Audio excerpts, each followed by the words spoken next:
History of English language, ये हमारा first lecture था। इसमें हमने सिर्फ इसका इंट्रोडक्शन ही पढ़ा था कि बेसिक ऑफ लैंग्वेज क्या है। इंट्रोडक्शन था उसका। What is language? Language is the method of human communication, spoken or written, consisting of the use of a structured or conventional way, language of expression or communication. किसी भी तरह से हम अपना मैसेज जो कम्युनिकेट कर देते हैं दूसरे तक, उसको हम लैंग्वेज कहते हैं। वो चाहे रिटन हो या फिर ओरल हो, हम बोलकर अपना मैसेज कन्वे करें या फिर लिख कर करें। तो ये हमारे पास कुछ लैंग्वेज के फीचर्स है। फीचर ऑफ लैंग्वेज, ये 5 फीचर्स हैं। लैंग्वेज के डिस्प्लेसमेंट है, it is the ability to talk about times, place और people other than have, here, now. जब हम बात कर रहे होते हैं इस जगह की, अभी की, यानी कि ये बात कर रहे हैं कि ऐसा तब हुआ, ऐसा अब हुआ, ये सारी चीजें, या फिर जगह की बात कर रहे होते हैं कि ऐसा इस जगह पे हुआ, ये इंसिडेंट इस जगह पे हुआ, तो वो क्या कर रहे होते हैं, हम लैंग्वेज डिस्प्लेसमेंट की बात कर रहे होते हैं। नेक्स्ट है आर्बिट्रेरीनेस। आर्बिट्रेरीनेस ये होता है कि हम कोई वर्ड जब बोलते हैं तो उसका जो स्ट्रक्चर हमारे जहन में बन जाता है, उसका हमारे वर्ड के साथ क्या रिलेशन होता है। जो रिलेशन वर्ड का और उस चीज का होगा, जो हमारे जहन में स्ट्रक्चर बनता है, वो एक आर्बिट्रेरी रिलेशन होता है, उसको आर्बिट्रेरीनेस कहते हैं। जैसा कि वर्ड है ट्री, जब हम ट्री कहते हैं तो हमारे दिमाग में ऑटोमेटिकली किसी ट्री की जो है ना वो स्ट्रक्चर बन जाता है। तो अब ट्री जो वर्ड है उसके स्पेलिंग में तो ऐसा कुछ नहीं है कि हमारे जहन में ये उसकी एक तस्वीर बन जाए कि हमें एग्जैक्ट ट्री ही हमारे जहन में आए। बस ये एक आर्बिट्रेरीनेस रिलेशन है। जो वर्ड बोलते हैं, यानी कि चेयर कहते हैं, तो ऑटोमेटिकली हमारे जहन में किसी न किसी किस्म की कोई ना कोई चेयर ही होगी। तो ये जो है वर्ड की और उसका जो वर्ड स्पेसिफाई कर रहा है उसकी आर्बिट्रेरीनेस रिलेशनशिप है उनका। नेक्स्ट है प्रोडक्टिविटी। इसमें ये था कि लैंग्वेज जो है वो प्रोडक्टिविटी को एक्सेप्ट करती है। डे बाय डे जो उसमें चेंजिंग्स होती हैं, जो क्रिएटिविटी होती है, वो उसको एक्सेप्ट करती है, डेवलप करती है, उसको पॉलिश करती है लैंग्वेज दिन ब दिन। और ये सारी चीजें जो है वो उनको एक्सेप्ट करती है। और ये जो इसका सिस्टम है ये इनफाइनाइट है, यानी कि हमेशा इसमें लैंग्वेज में जो है अडेप्टेशन का सिस्टम वो हमेशा से रहेगा इसी तरह। कल्चरल ट्रांसमिशन है। We may inherit brown eyes and dark hair, but we do not inherit language. We acquire a language in a culture. किसी भी कल्चर में हम जो है लैंग्वेज को खुद से अक्वायर करते हैं, वो हमें दी नहीं जाती। डुअलिटी है। डुअलिटी का मतलब ये है कि दो लेयर्स में लैंग्वेज का होना, यानी कि physical level at which we can produce individual sounds like न, ब। जब एन है तो उसकी साउंड है न, बी है तो उसकी साउंड हम क्या प्रोड्यूस करते हैं, ब। ये एक जो है सिंगल साउंड है। जब इनके साथ वर्ड बन जाता है इन साउंड्स के साथ, तो उसको हम कहते हैं डुअलिटी, यानी कि two layers of a sound. और हमने लास्ट लेक्चर में क्या डिस्कस किया था, बस ये जनरल सा इंट्रोडक्शन था। आई थिंक अब हमारे आज के लेक्चर की तरफ चलते हैं। आज का लेक्चर है what do we study in the history of a language. History of English language कि हमारा मकसद क्या है। What we do study in the history of language, हम क्या क्या लैंग्वेज हिस्ट्री में जो है वो स्टडी करते हैं। We simply don't know how language originated. The ability to produce and sound and simple vocal patterning. A hum versus a chant, for example, appears to be an ancient part of the brain that we share with all vertebrates, fish, frogs, birds, but that isn't human language. हाँ जी student, क्या physical level and second कौन सी होगी? नहीं, single sound होगी, यानी कि N जो है ये एक सिंगल साउंड है, बी एक सिंगल साउंड है। जब हम रीजाइन लफ्ज बोलेंगे, आर सिंगल साउंड है, जी सिंगल साउंड है और एन सिंगल साउंड है, तो वो उसकी डुअलिटी होगी। फर्स्ट लेक्चर मैंने सिर्फ आपके साथ डिस्कस किया है, फर्स्ट लेक्चर जो हो चुका है। अब हमारा टाइम जो है वो सेकंड लेक्चर का ही है। ये ना हो हम उसी को डिस्कस करते नहीं और इसका टाइम खत्म हो जाए। आज के टॉपिक पे आप देखें कि हम what we do study in the history of language, हम हिस्ट्री ऑफ लैंग्वेज में क्या स्टडी करते हैं।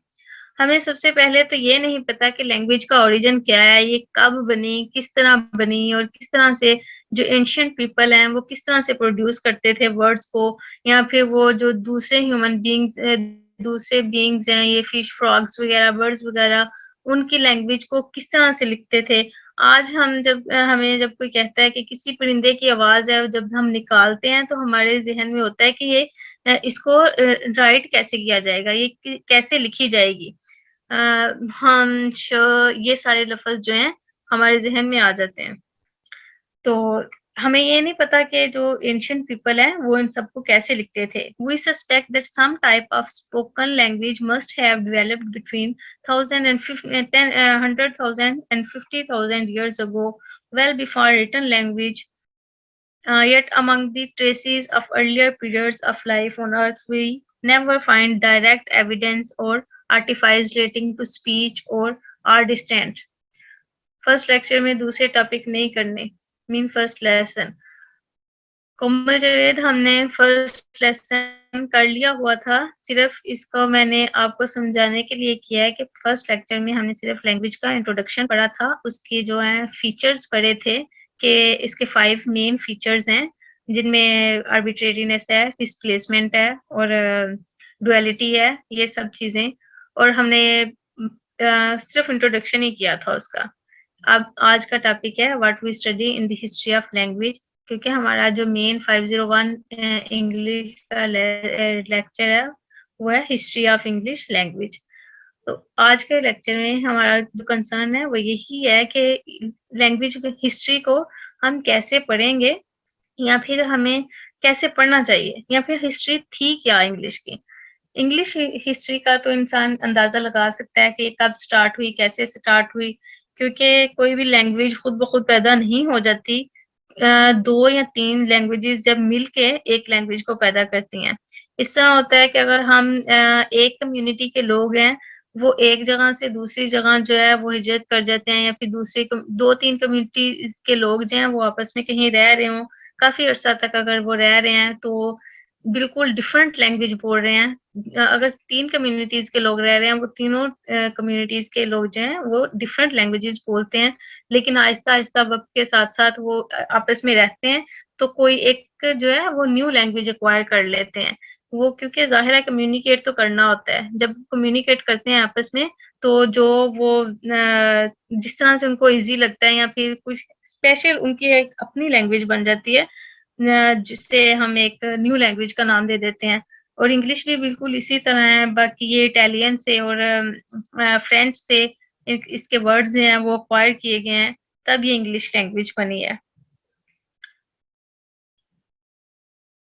अब वो कह रहा है कि दुनिया में तकरीबन हम सारी लैंग्वेजेज़ तो नहीं पढ़ सकते, तकरीबन 6000 से ज़्यादा जो लैंग्वेजेज़ हैं, वो इस दुनिया में एग्ज़िस्ट कर रही हैं। The natural sound source, the fact that all modern languages have some words with pronunciation that seem to echo naturally occurring sounds could be used to support this theory. It has also been suggested that the original sounds of language may have some form natural cries of emotion such as pain, anger, and joy.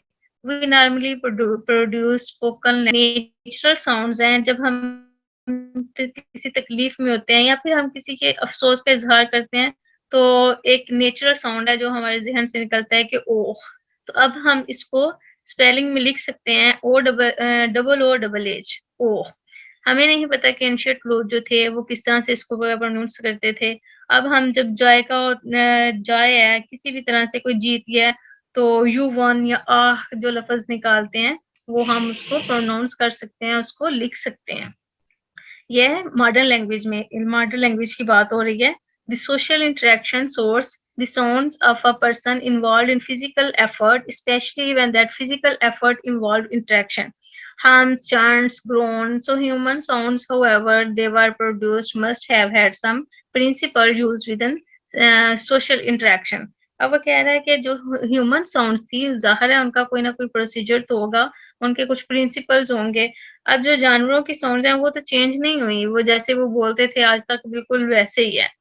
जबकि इंसान जो हैं वो उनकी language जो है वो polish होती गई है, डेवलप होती गई है। वो ऐसा है कि इसके हर लैंग्वेज का कोई ना कोई प्रिंसिपल होते हैं, असूल होते हैं, जिस तरह के उर्दू ज़ुबान का हम ग्रामर पढ़ते हैं, इंग्लिश ज़ुबान में हम ग्रामर पढ़ते हैं, तो हमें पता चलता है कि कोई भी वर्ड बिल्कुल ऐसे ही नहीं बना दिया गया, उसके पीछे काफ़ी प्रोसीजर होता है, जो बाद में एक वर्ड की शेप बनती है, किसी चीज़ को विविड करने के लिए, उसको वाज़ह करने के लिए। नेक्स्ट है लैंग्वेज का the physical adaptation source instead of looking at types of sounds we can look at the types of physical features human possess, especially those that are distinct. Some effects of this type of change can be seen in physical differences between the skull of a gorilla and that of Neanderthal man from around 60,000 years ago. अब कुछ ये adaptations हैं। English language की अगर हम बात करें तो हमें इसमें अडेप्टेशंस मिलती हैं तकरीबन 60,000 साल पहले से। यानी कि कुछ राइटर्स ने कुछ जो लिखा हुआ है, कुछ पोइट्स हैं, वो लैंग्वेज जो है वो इंग्लिश जो है वो बिल्कुल आज की इंग्लिश से बिल्कुल डिफरेंट है। लेकिन ऐसा है कि जो लेकिन हमें ये पता चल जाता है कि ये इंग्लिश थी या फिर उनका मेंटल लेवल क्या था। सिर्फ उसको हम क्या कहते हैं, वो अडेप्टेशन होती हैं, वो एज़ इट इज़ जो है वो इंग्लिश में आज भी मौजूद हैं, जिनको कोट करते हैं इंग्लिश में। The tool making source some believe that manual gestures में have been a procedure of language. कुछ कहते हैं कि जब इंसान जब इशारे करता है, तो वो उसका एक प्रोसीजर होता है लैंग्वेज बनाने का। अब ये डिफरेंट व्यूज़ हैं कि कोई लैंग्वेज कैसे बनी, यानी कि किसी चीज़ के गिरने की आवाज़ आई है, तो जो आवाज़ है वो उसको हम जब लिख देते हैं, तो हमारे ज़हन में जो उसके स्पेलिंग आ जाते हैं, तो वो एक उस तरह से लैंग्वेज बन जाती है। कुछ कहते हैं कि सोशल इंटरेक्शन जैसे होती है, फेस टू फेस लोग जैसे बात करते हैं, वो मैनुअल इंटरेक्शन जैसे होती है, तो उससे लैंग्वेज जो है वो एक्वायर होती है। कुछ कहते हैं कि ये फिज़िकल एडेप्टेशन है, कुछ कह रहे हैं कि टूल मेकिंग सोर्स है। The genetic source at birth, the baby's brain is only a quarter of its eventual weight, and the larynx is much higher in the throat, allowing babies like that of chimpanzees to breathe and drink at the same time. तो कह रहा है कि जब baby होता है तो उसका दिमाग तो बिल्कुल छोटा होता है, उसके जिस्म का काफ़ी ज़्यादा हिस्सा, सबसे ज़्यादा उसका जो इम्पोर्टेंट हिस्सा होता है वो उसका लेरिंक्स होता है। लेरिंक्स से वो स्पेसिफिक प्लेस होती है जहाँ से हमारी एक तो साउंड भी प्रोड्यूस होती है और खाने-पीने का सारा सिस्टम जो है वो ये थ्रॉट से थोड़ा नीचे लैरिंक्स होता है हमारा। नेक्स्ट है family of language, how does the family matter? Family tree है। In 1786, a British government official in India, Sir William Jones, made an observation about Sanskrit. Sanskrit एक language है. Sanskrit has wonderful structure, more perfect than the Greek.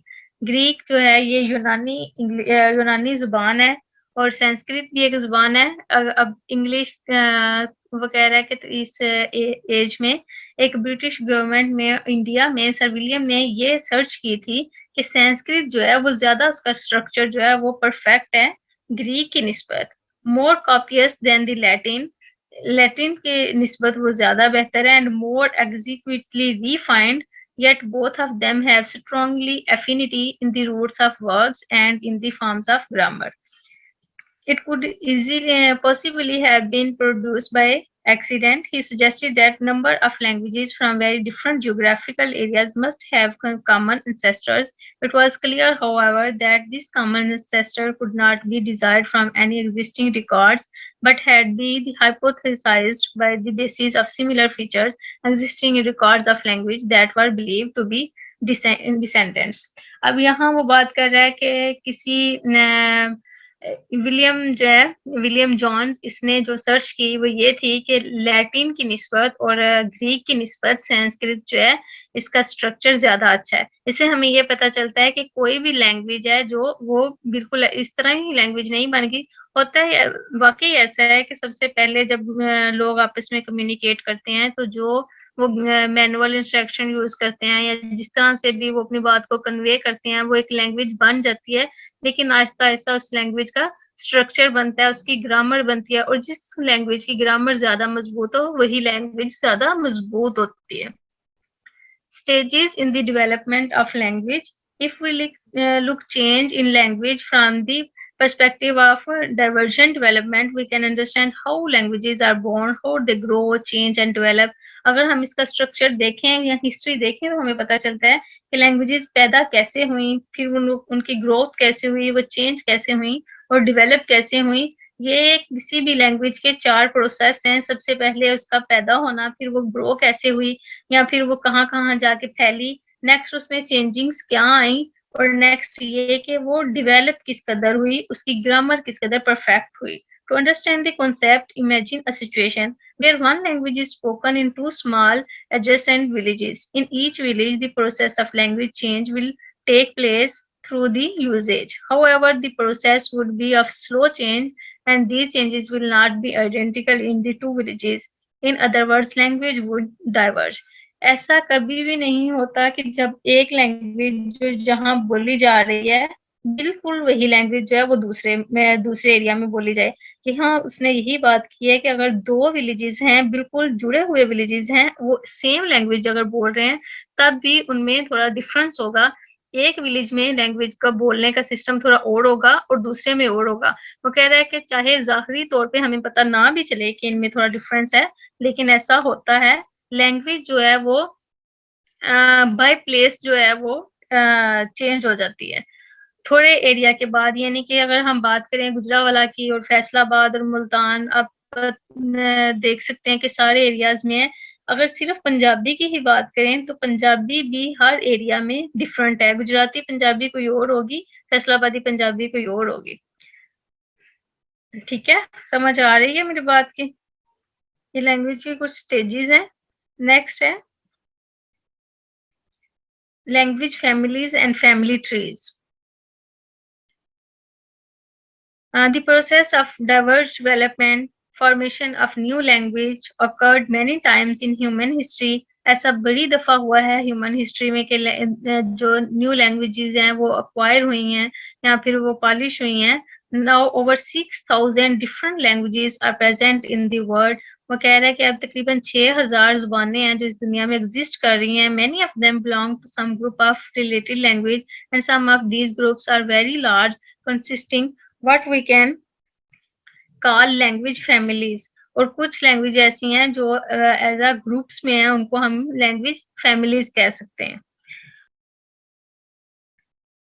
यानी कि अब जब हम बात करते हैं पाकिस्तान में बोली जाने वाली लैंग्वेजेस की, तो ये उर्दू, पर्शियन, अरेबिक ये सब जो हैं उर्दू ज़ाहिर है एक लश्करी ज़ुबान है। जब ये इकट्ठे हुए यानी कि पर्शियन बोलते थे, कुछ लोग पर्शियन बोलते थे, कुछ हिंदी बोलते थे, कुछ अरेबिक बोलते थे।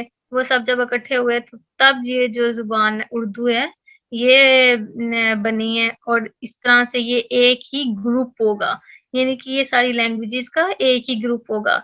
इसी तरह कुछ लोग संस्कृत बोलते थे, कुछ ग्रीक बोलते थे, कुछ फ्रेंच बोलते थे, कुछ लैटिन बोलते थे और ये सारी जो लैंग्वेजेस हैं, इन सब का एक ग्रुप होगा।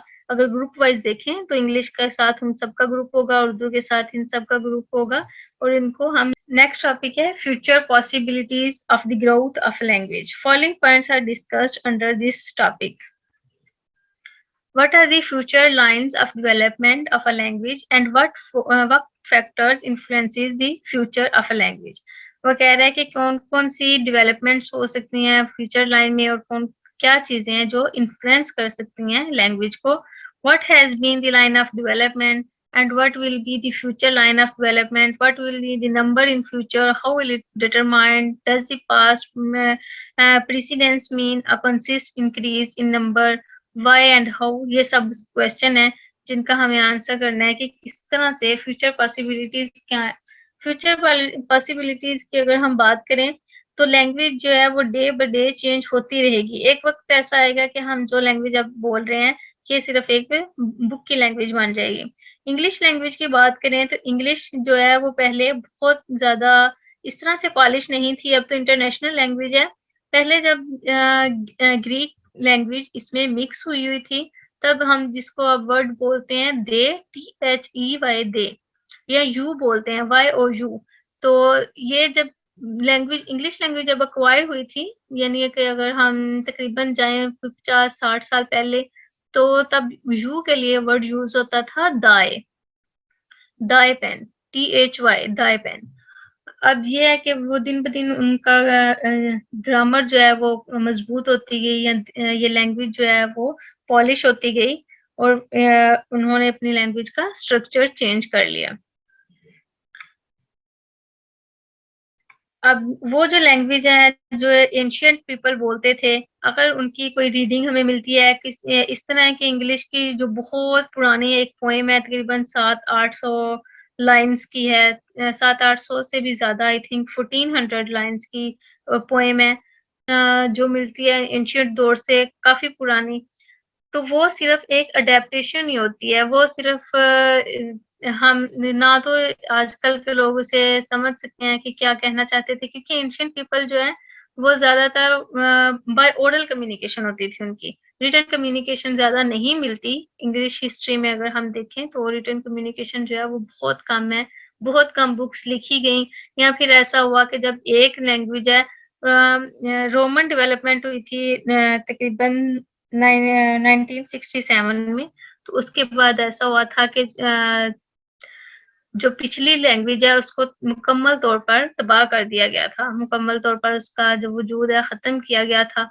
तो कुछ बुक्स, कुछ पोएम्स हैं जो हमें मिलती हैं उस दौर की, तो जिससे हमें अंदाज़ा होता है कि पहले लैंग्वेज कैसी थी और अब जो है उसमें क्या-क्या चेंजिंग आई हैं और ये चेंजिंग हमेशा ऐसे ही रहेंगी, आती रहेंगी। हाँ जी, पैराडाइज़ लॉस्ट में भी ये जो इस ऐज के 14th सेंचुरी के ही है आई थिंक वो भी 14th सेंचुरी में भी यही लैंग्वेज यही वर्ड्स यूज़ होते थे।